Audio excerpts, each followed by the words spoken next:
একটু চোখটা বন্ধ করে ভাবেন, আপনাকে গোসল দেয়া হবে, জামাগুলো খোলা হবে। এত টাকা দিয়ে যে দামি গোসলখানা টাইলস লাগিয়ে ঘরে বানালেন, আপনার শেষ গোসলটা কি ওই দামি গোসলখানায় হবে? লাশ যেখানে ধোয়া হয় ওই জায়গায় ধোয়া হবে, আপনাকে কাফন পরানো হবে। আপনার কলিজার টুকরা ছোট বাচ্চাটারে বলা হবে, আব্বু দেখে যাও তোমার বাবারে শেষবারের মতো দেখো। আপনার বাবা মা শেষবারের মতো একটা নজর দিয়ে আপনার চেহারাটা দেখে নিবে। বন্ধু বান্ধবরা শেষবারের মতো একবার আপনারে দেখে নিবে, জানাজার জায়গায় নেওয়া হবে। হবে না এই ঘটনাটা আমাদের? হ্যাঁ, হবে কি না? হাজার হাজার মানুষ শেষ বিদায় দেওয়ার জন্য আসবে। 4টা তাকবীর দিয়ে ইমাম নামাজ শুরু করবে, আল্লাহু আকবার, আল্লাহু আকবার, আল্লাহু আকবার, আল্লাহু আকবার বলে নামাজ শুরু করবে। নামাজ শেষ, এবার পালকিতে করে কবরে যাওয়ার পালা।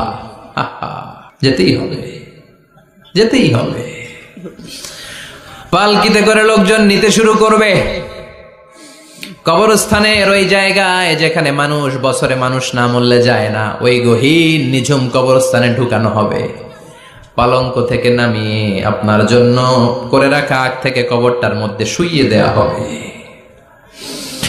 উপরে বাঁশ দিয়ে ছাউনি, শেষবারের মতো সবাই দেখে বাঁশের ছাউনির উপরে মাটি চাপা দিবে, ঠিক কিনা?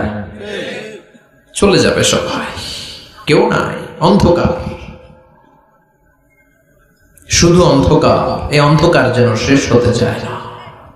সবাইকে মরতে হবে, কেউ থাকবে না এই পৃথিবীতে। প্রাণ নিয়ে যারা আগমন